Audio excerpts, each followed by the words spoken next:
नमस्कार, news plus 21 में आपका स्वागत है।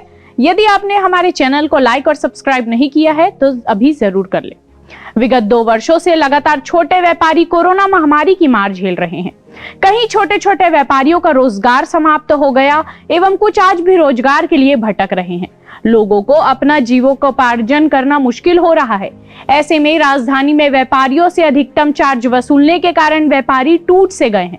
व्यापारियों से लिए जा रहे इस यूजर चार्ज को वापस लेने के लिए आज श्री चंद सुंदरानी ने नगरीय प्रशासन मंत्री डहेरिया को ज्ञापन सौंपा। दरअसल राजधानी में छोटे मध्यम वर्ग की लगभग 30,000 से ज्यादा व्यापारी व्यवसाय कर अपना जीविकोपार्जन करते हैं।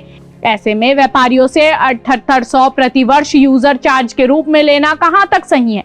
व्यापारियों ने ज्ञापन में कहा कि मेंटेनेंस और सफाई को लेकर हमसे पैसा तो ले लिया जाता है, किंतु वहां सफाई हम खुद अपने पैसे से ही करवाते हैं। ऐसा करके करीब बड़े 20,000 दुकानदार पूरे राजधानी में हैं जो 1000 फीट से ऊपर के दुकान चला रहे हैं। अगर हम उन 20,000 दुकानदारों से जो वसूली की जा रही है वो 20 करोड़ रुपए सालाना करीब व्यापारियों से वसूल कर रहे हैं। सफाई कर्मचारी इनके पास है नहीं। किसी भी व्यापारिक क्षेत्र में, मान लो मैं उदाहरण देता हूं कि पंडरी क्लास मार्केट में 500 कपड़ा के व्यापारी होंगे जिनकी दुकान 1000 फुट से ऊपर होगी, वहां पे भी 10 कर्मचारी से ऊपर नहीं है। अगर ये पूरे व्यापारिक संस्थानों में 10 दुकान के पीछे भी एक कर्मचारी लगाते हैं, एक सफाई कर्मी लगाते हैं, तो 5 करोड़ से ऊपर का खर्च नहीं होगा। ये यूजर चार्ज के नाम से जो अकेले व्यापारियों से वसूल कर रहे हैं वो 20 करोड़ रुपए से अधिक कर रहे हैं। मंत्री जी ने आश्वासन दिया है, हमारी सरकार में 2017 में भी ये कानून आया था, इसको पास किया था, लेकिन हमारी सरकार ने इसको वसूल नहीं किया था क्योंकि व्यापारियों का विरोध तब भी था। व्यापारियों का विरोध अभी भी है। 3 साल से इस सरकार ने यूजर चार्ज लिया नहीं। अचानक ये यूजर चार्ज 4 प्रकार के टैक्स नगर निगम व्यापारियों से वसूल करिए। एक लाइसेंस लिया जा रहा है, दूसरा प्रॉपर्टी टैक्स आधा करने की बात की थी, लेकिन प्रॉपर्टी टैक्स आधा तो नहीं किया, बढ़ा के प्रॉपर्टी टैक्स लिया जा रहा है। उसके बाद एक नया यूजर चार्ज का बम व्यापारियों के ऊपर फेंक दिया। हम लोगों ने कहा है कि आप इसको सहानुभूतिपूर्वक विचार करिए। मंत्री जी ने कहा है कि मैं इसका युक्तिकरण करूंगा, इसको कम करूंगा, ऐसा उन्होंने आश्वासन दिया। लेकिन अगर यह यूजर चार्ज के मामले में जो यूजर चार्ज व्यापारियों से वसूल किया जा रहा है, अगर ये प्रस्ताव यही रहा तो भारतीय जनता पार्टी पूरे दमखम के साथ सड़क पे उतर के संघर्ष करेगी। पहले कितना था यूजर चार्ज? पहले 1 पैसा यूजर चार्ज व्यापारियों से नहीं लिया जाता था। एक लाइसेंस फीस ली जाती थी, किसी दुकान से 500, 1000, 1500, 2000 ऐसे लाइसेंस फीस थी, और इसके अलावा प्रॉपर्टी टैक्स था। प्रॉपर्टी टैक्स बड़े पैमाने पे लिया जा रहा है, वह व्यापारियों को भी बोझ है। 50% आधा करने की बात सरकार ने की थी, आधा प्रॉपर्टी टैक्स किया नहीं गया, प्रॉपर्टी टैक्स बढ़ा दिया गया। उसके बाद यूजर चार्ज के नाम से जिस प्रकार से टैक्स लिया जा रहा है, निश्चित रूप से ये गलत है। इस यूजर चार्ज को वापस लेना चाहिए। हमने आग्रह मंत्री जी से किया। मंत्री जी का ये कहना है कि हम इसको कम करते हैं। मध्य प्रदेश में भी नॉमिनल यूजर चार्ज लिया जा रहा है। इंदौर जैसी सिटी में 200-300 रुपए महीना बड़ी दुकानों से लिया जाता है। इस पूरे मामले पर कटाक्ष करते हुए नगरीय प्रशासन मंत्री डहेरिया ने कहा कि यह स्कीम खुद भाजपा के लोगों ने ही 2017 में लाया था, हम तो केवल उसका पालन कर रहे हैं। यदि हम ये यूजर चार्ज लेना बंद कर देंगे तो सेंट्रल गवर्नमेंट से प्राप्त होने वाली सब्सिडी बंद हो जाएगी, फिर हम क्या करेंगे। हम जो भी चार्ज ले रहे हैं उसमें कुछ भी अधिक नहीं है, वह एक सामान्य सा ही चार्ज है जिसको हम साल भर में एक बार केवल ले रहे हैं। फिर भी हमसे जो सहयोग होगा हम व्यापारियों के लिए करेंगे। जो यूजर चार्ज होता है उसके संबंध में उन्होंने ज्ञापन दिया है कि व्यापारियों को यूजर चार्ज कम करना चाहिए। हमने कहा कि इस संबंध में विचार करेंगे। तो 2017 के भारतीय जनता पार्टी की सरकार थी, उसी समय इन लोगों ने यूजर चार्ज के लिए विधानसभा में ला के एक्ट पारित किया है, और जो इनकी दरें तय की है वो उसी समय की दरें तय की हुई है। क्योंकि केंद्र सरकार ने भी कहा है कि यूजर चार्ज लेना है, और ये यूजर चार्ज हमारे छत्तीसगढ़ में पूरे देश में लिया जा रहा है। अब हमारे यहाँ यूजर चार्ज की रेट जो है मध्य प्रदेश से बहुत कम है।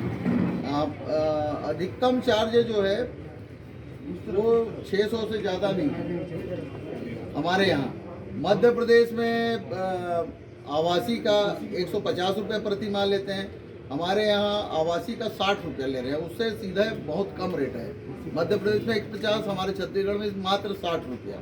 व्यावसायिक में मध्य प्रदेश में 180 रुपया प्रति माह लेते हैं और हमारे यहाँ छत्तीसगढ़ में 120 रुपये प्रति माह। तो हमारे यहाँ ऑलरेडी अन्य राज्यों से कम है, दिल्ली से कम है, इंदौर से कम है, मध्य प्रदेश से कम है। लेकिन अब व्यापारी लोग बोल रहे हैं तो क्या इसमें उन लोगों को मदद दी जा सकती, देखेंगे और जो संभव होगा मदद जरूर करेंगे। ये व्यापारियों का ही करेंगे या आम लोगों के लिए भी छूट देंगे? नहीं, ये तो आम लोगों का भी है, आम लोगों से बहुत कम है, आम लोगों की कहीं कोई शिकायत नहीं है। नहीं, देखिए आम लोगों के लिए क्षेत्र में 500 वर्ग फुट आवास तक 20 रुपया प्रति माह लेते हैं और 501 से 1000 वर्ग फुट तक 30 रुपया और 1000 से जो ज्यादा है उसका 60 रुपया। तो ये तो आम लोगों के लिए आवासीय क्षेत्र में कोई दिक्कत नहीं है। जिसका 5000 का भी मकान है, 1000 से ऊपर है, उसको 60 रुपये देना है मात्र, तो उसमें कहीं कोई दिक्कत नहीं है। और ये अभी से बहुत सारे लोग पहले से दे रहे हैं यूजर चार्ज। हम नहीं, जिस कंपनी को ठेका दिया गया है वो पूरे नॉर्म्स पूरे नहीं कर रही है, अभी बिजली नहीं बना रही है, कचड़े से सब चीज बनाएगी, उसके बाद यूजर चार्ज लिया जाएगा, ऐसा कुछ बाध्यता था नहीं, क्या? इस तरह की कोई बाध्यता नहीं। मंत्री जी, स्वच्छता सर्वेक्षण में यूजर चार्ज का नंबर होता है, अगर ये लोग विरोध कर रहे हैं केंद्र सरकार से यूजर चार्ज लागू करना है तो विरोध भी कर रहे हैं और किस तरीके से फिर नंबर पे असर पड़ेगा जिसको विरोध कर रहे हैं? निश्चित रूप से सेंट्रल गवर्नमेंट के SBM के रूल्स हैं कि यूजर चार्ज अनिवार्य तो लिया जाना चाहिए। 15वें वित्त आयोग ने भी दिल्ली से कहा है कि आप यूजर चार्ज नहीं लेंगे तो हम आपका 15वें वित्त की राशि रोक देंगे, जो लगभग 469 करोड़ रुपया करीब सालाना होती है। ये यूजर चार्ज हम खाली नगर निगम रायपुर में नहीं ले रहे हैं, पूरे प्रदेश में ले रहे हैं। यूजर चार्ज पूरे देश में लागू है और NGT के भी निर्देश हैं कि कचरा प्रबंधन जो है अनिवार्य रूप से होना चाहिए। SBM का भी निर्देश है कि यूजर चार्ज अनिवार्य रूप से लिया जाना चाहिए। अगर हम यूजर चार्ज नहीं लेंगे तो आने वाले साल में जो स्वच्छता में हमारे पूरे देश में लगातार 3 साल हम रैंकिंग में आए हैं, तो हमारा सर्वे ही नहीं होगा, छत्तीसगढ़ में सर्वे नहीं करेंगे वो। तो बहुत सारी व्यवहारिक दिक्कतें हैं और हमारे यहाँ का जो रेट है वो सबसे कम अन्य राज्यों में जो है उससे कम है, मध्य प्रदेश से कम है। मैं तो आपको तुलना करके बता दिया। तो निश्चित रूप से यूजर चार्ज तो हम सबको भी देना चाहिए। अगर हम मूलभूत सुविधाएं चाहते हैं तो थोड़ी हमारा भी योगदान होना चाहिए। ऐसे ही तमाम जानकारी के लिए हमारे चैनल को लाइक और सब्सक्राइब करना नहीं भूलें और नोटिफिकेशन के लिए बेल आइकन जरूर दबाएं। आप देख रहे थे न्यूज़ प्लस 21, आपके हक की बात।